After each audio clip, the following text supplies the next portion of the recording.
Shalom Aleichem, Assalamu Alaikum, Irini Mazisu, Pax Vobiscum.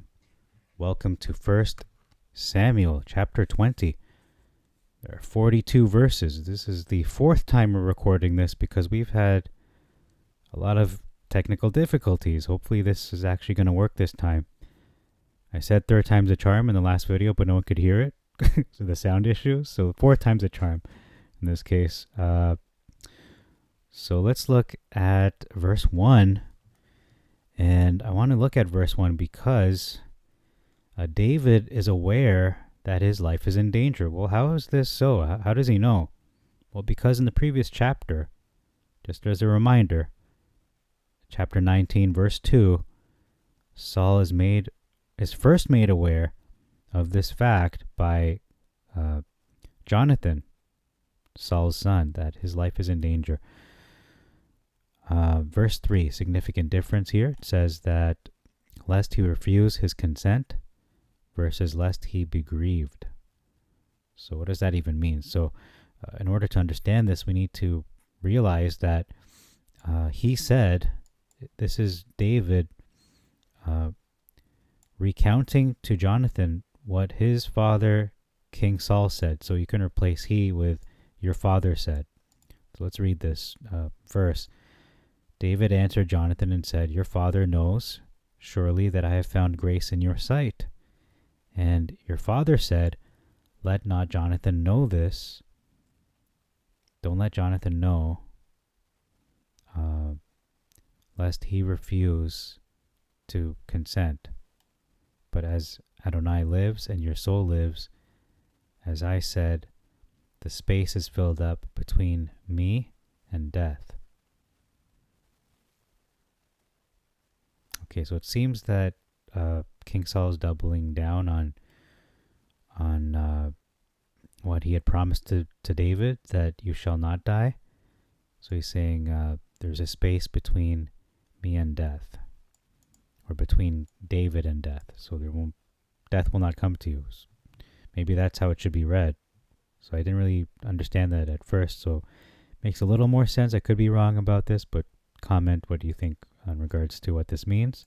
It's quite a cryptic expression there. Okay.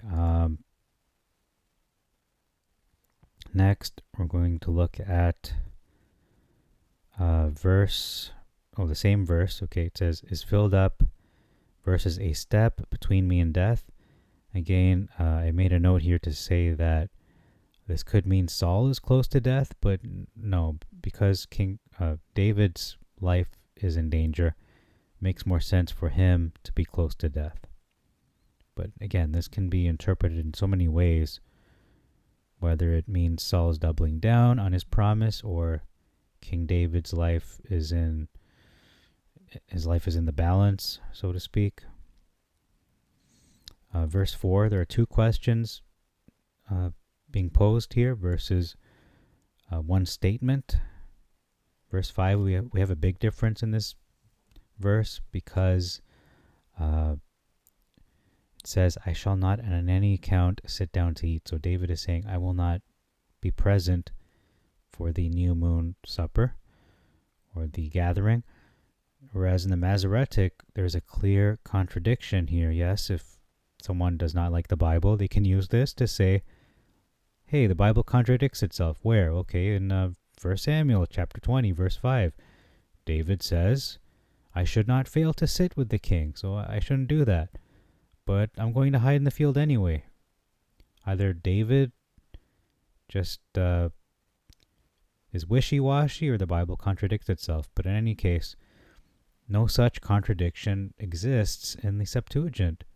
He says, I will not be present, and I'm going to hide. So he follows through with what his verbal statement had expressed. Significant difference in the same verse. It says, you shall let me go. I will hide in the plain till the evening. So this is kind of like a minor difference, but in any case, it says, I will hide myself in the field into the third day at evening. So David will not eat with King Saul. Not only that, but he's going to hide in the plain until the evening, meaning the start of the second day, because the day starts in the evening. So this is only a delay of less than 24 hours initially versus planning to hide for at least 48 hours. But if you read the narrative, you'll realize that David and Jonathan had not formulated their plan yet, and in that plan they detail regarding the number of days, so that has not even been planned yet. So this is jumping ahead. The Masoretic is. Verse 6, significant difference, inquire of me versus miss me. So no one is missing David, unless it's with a javelin. No, just joking there. He never threw a javelin. Okay. But inquire of me, there's a footnote that it could also mean notice me. So if your father does notice that I'm not there, basically. And there's also a footnote regarding yearly sacrifice. This could be a Hebrewism. It does say Hebraism. I don't know how to pronounce that, but Hebrewism, easier for me to say. It is a sacrifice of days. That's another way to express that. In verse 7 it says, answer harshly. So this is specifically a verbal statement that is said with a mean tone or with bad intentions, versus very wroth, which is just very vague, to be honest. It's angry, but in what way is he angry? How are you going to know? Well, it's just more specific in the Septuagint. Verse 8, mercifully versus kindly. And what covenant is David referring to here? Well, it's the covenant that Saul had made in the previous chapter, in verse 6 of chapter 19, where his very words coming out of his own mouth were, as Adonai, or as Yah lives, David shall not die. Verse 9, although it should not be against your cities. So what does that mean, your cities? Could mean the inhabitants of Bethlehem, David's city, or the city itself. So Jonathan is probably telling David, I could be wrong, but he probably is telling David that even if Saul is threatening an inhabitant or civilian of Bethlehem, that you will be informed. So David can be rest assured that he will be informed. Rest assured you will be informed is what he's saying. That's my interpretation of that. Verse 10, there's one question being asked versus two questions in the Masoretic.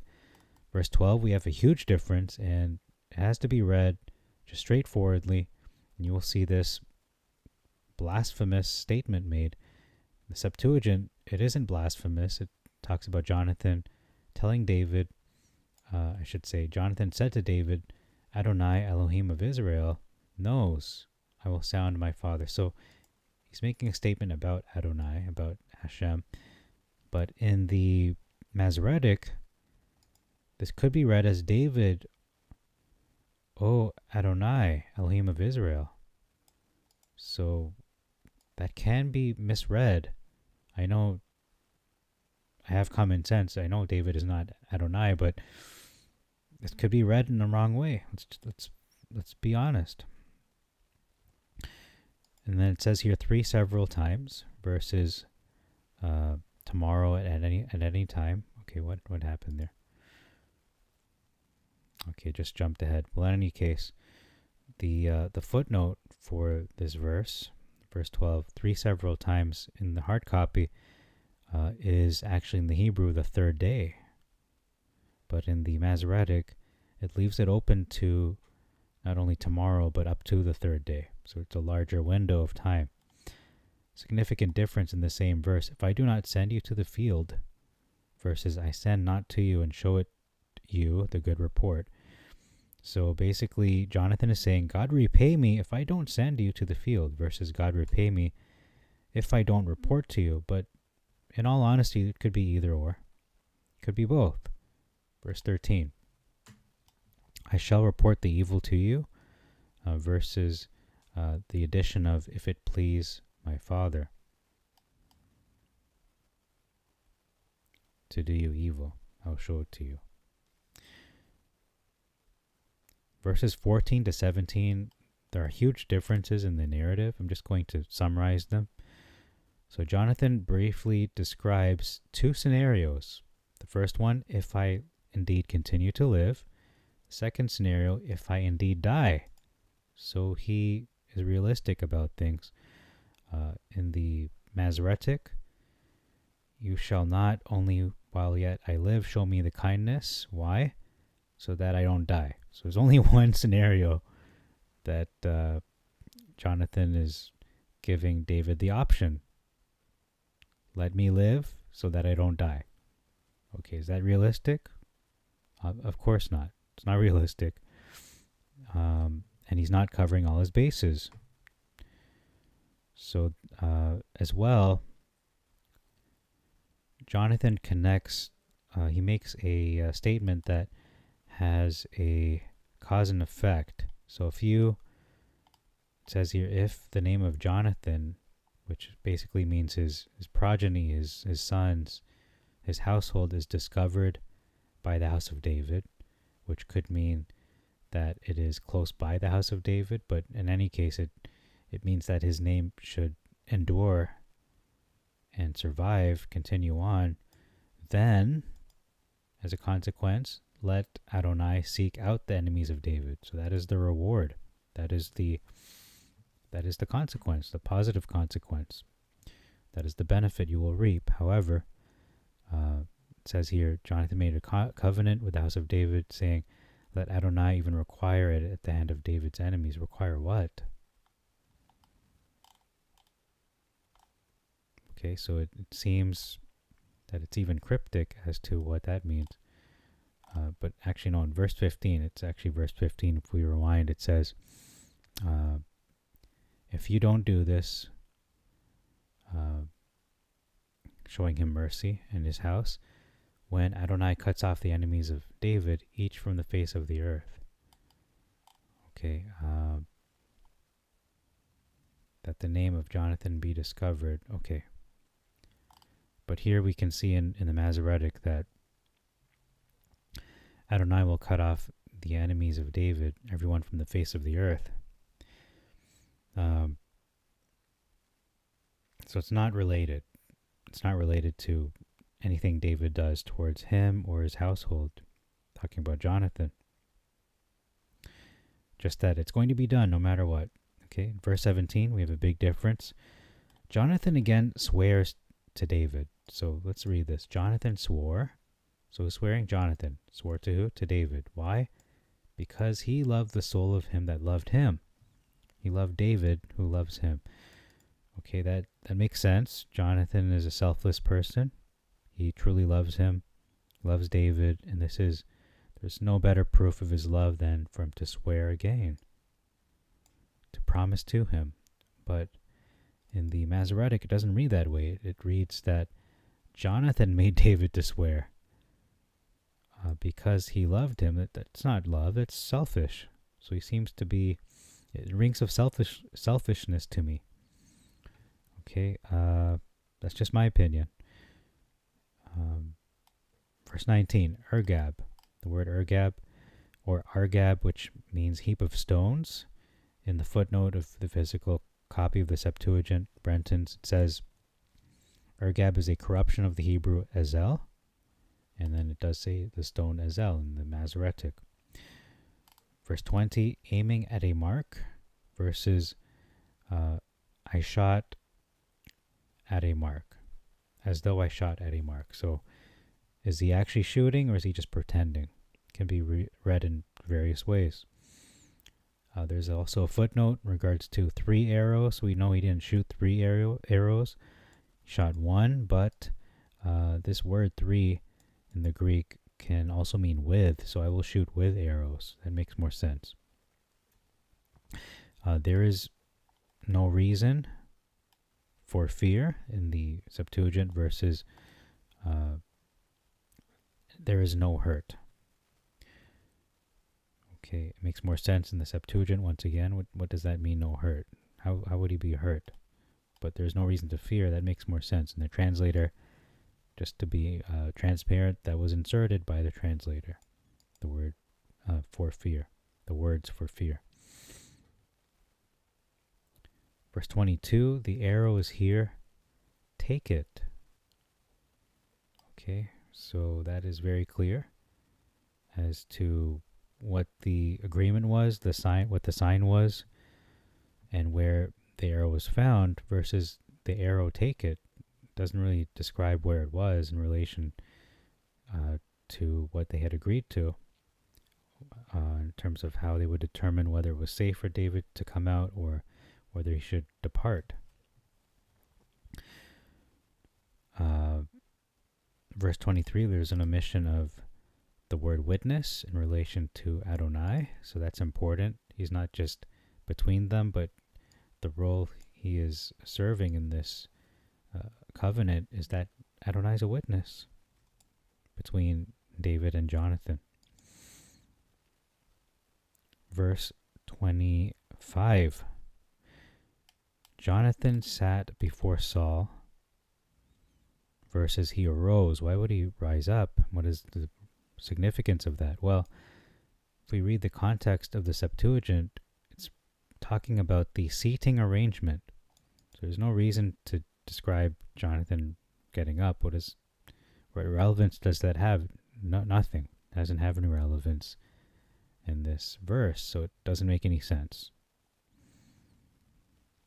Verse 26, he has not purified himself, is a statement that Saul, or at least a judgment Saul makes, that as to why David is absent, so he didn't mikvah, perhaps, versus he is not clean, which is Saul making a judgment, but a very vague judgment because we don't know why he would be unclean. Verse 29, my brethren have sent for me. So David saying, or I should say Jonathan saying what David had said, that he has to go back to Bethlehem because his brethren have sent for him. The footnote here says that his brothers gave him a commandment, a charge for him to go. And the Masoretic also expresses that as well. But it's not my brother, it's only my brother. And we know he has more than one brother. Verse 30, exceedingly angry Saul was versus just kindled. And he uses a statement. Saul uses an expression, you son of traitorous damsels, versus son of the perverse rebellious woman. The footnote for this term is a deserting in a military sense. So it could be someone who's treasonous or a traitor. Those are very harsh statements, even today. And we see here that King Saul shames his son. He associates his actions with shame. You are an accomplice with the son of Jesse to your shame, and to the shame of your mother's nakedness, versus to your own confusion. So Saul is angry because Jonathan is an ally of David, and so he's shaming Jonathan as a result. Makes sense. In the Masoretic, it doesn't make as much sense because why would Saul be angry? Because his son is confused. Yes, he could be angry. I understand that, but it's a different anger when someone is ignorant. You can't be fully angry at somebody's ignorance, but if somebody is trying to shame somebody, that makes more sense. In my book, anyway. Or my opinion. It's not book, because we're literally reading two different books. Verse 31. Saul just verbally breaks his covenant that he made in the previous chapter, in verse 6, because he says here, he shall surely die. David shall surely die. In the Greek, the footnote says here, he is a son of death. So a lot darker, more poetic. Verse 33. So this is the short I just recorded, just posted. This answers the question. Did Saul throw a javelin? Did he throw a spear at Jonathan? The answer is given here. No. He simply lifted up his spear against Jonathan to slay him. In the Masoretic, it says, Saul cast a javelin at him. So he threw it, Jonathan. And what did Jonathan do? Well, I guess he's Neo too, just like King David, just like David in the Masoretic. He had to dodge it somehow, supernaturally. Or perhaps he was grazed by it, but he still survived. Or he, in any case, he had to dodge it. It had to miss. So Saul's either really bad at aiming, or it didn't happen, and we know the Septuagint confirms no, it didn't happen. He simply lifted it up as a threat to Jonathan to kill him, but didn't actually throw it. And then it describes Saul's approach to David, that it is this evil was determined versus simply it. So no, it is evil, correctly described as an evil intent and an evil plan. Okay, verse 34, there's an omission of the kind of grief or the kind of grieving that was done for David. Jonathan grieved not just normally, but bitterly. This is another level, a greater, not just emphasis, but a greater degree of grieving for David, for his friend. Big difference in the same verse. For his father determined on mischief against him versus his father had done him shame. So we can see that Jonathan was concerned for his friend David. He was thinking about his well-being, his safety, versus that Jonathan was simply thinking about himself. You did me shame. It's about me, not David. That's not a mature approach, and that is a mischaracterization of Jonathan, to be frank. Verse 35, we have the omission of for a signal. So they weren't just appointed a time, but David and Jonathan had appointed a specific signal for them to decipher, or at least for David to decipher whether it was safe for him to stay or if he should go. Okay, verse 37, it says that the arrow is beyond. That's a statement. Versus a question, is the arrow not beyond? Verse 37, okay, it says here, is not the arrow beyond you? Okay. Verse 41, significant difference. It says here, for a great while they wept for each other, versus David, or they wept one with another until David exceeded, which means David was made large or was magnified. This is nonsensical. And I know a lot of people some people anyway, will look at this relationship of David and Jonathan, will allude to twisted things that are anti-Torah, that go against the laws of Elohim. But that is just not so. We can see in the Septuagint that they cared for each other very much, and they wept for each other. For how long? For a great while, a long period of time, or a significant period of time. Not until David exceeded. That doesn't make any sense. And if someone would take this and run with it, they can come up with very twisted and perverse conclusions, which, again, they don't line up not only with the Torah and what is said there in regards to those types of relationships, but even it also is a mischaracterization of both David and Jonathan. So with that, I'm going to close with verse 42. It says here, there's an omission, continuous difference of an omission of witness, shall be witness. So that's all for this chapter. I thank you very much for watching all the way through. And until next time, I bid you all Shalom Aleichem, Assalamu Alaikum, Irini Mazisu, Pax Vobiscum, peace be unto you, and Maranatha.